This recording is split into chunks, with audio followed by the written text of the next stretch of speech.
Meghalaya police राजा रघुवंशी की हत्या के मामले में गिरफ्तार सोनम रघुवंशी और 4 बाकी आरोपियों से पूछताछ कर रही है।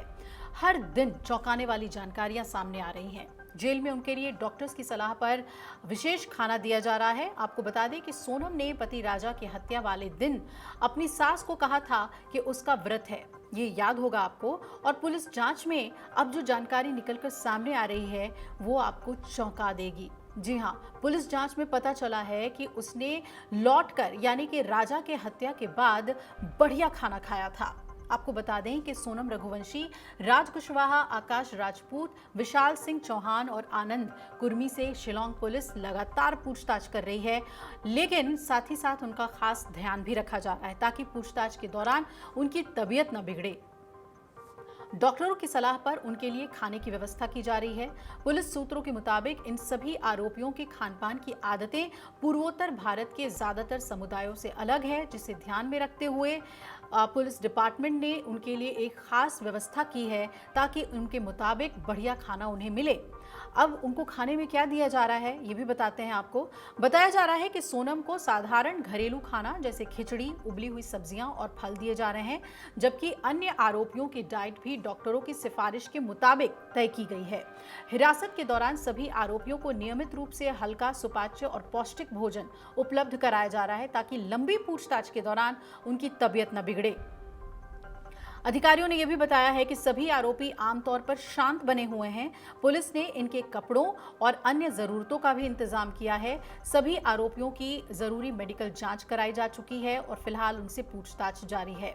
मेघालय में ईस्टर्न रेंज के डीआईजी डेविस एनआर मराक ने गुरुवार को यह खुलासा किया कि राजा रघुवंशी हत्याकांड में 2 आरोपियों सोनम रघुवंशी और राज कुशवाहा ने राजा रघुवंशी की कथित हत्या की साजिश में शामिल होने की बात कबूल ली है।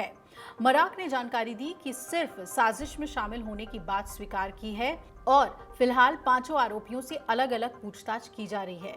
इसके बाद ही आमने सामने बिठाकर यानी इन्हें कन्फ्रंट भी कराया जाएगा। उन्होंने कहा कि राजा और सोनम के बीच अवैध संबंध थे।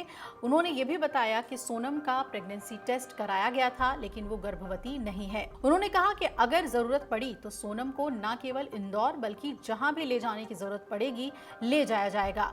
डीआईजी डेविस एनआर मराक ने यह भी बताया कि राज सोनम को मास्टरमाइंड बता रहा है और सोनम राज पर उंगलियां उठा रही है। जब तक उनके बयान मेल नहीं खाते पूछताछ जारी रहेगी। और ये भी बताया कि जांच के शुरुआती चरण में पुलिस को सोहरा के एक होम स्टे में सूटकेस मिला जहां राजा और सोनम ठहरे थे।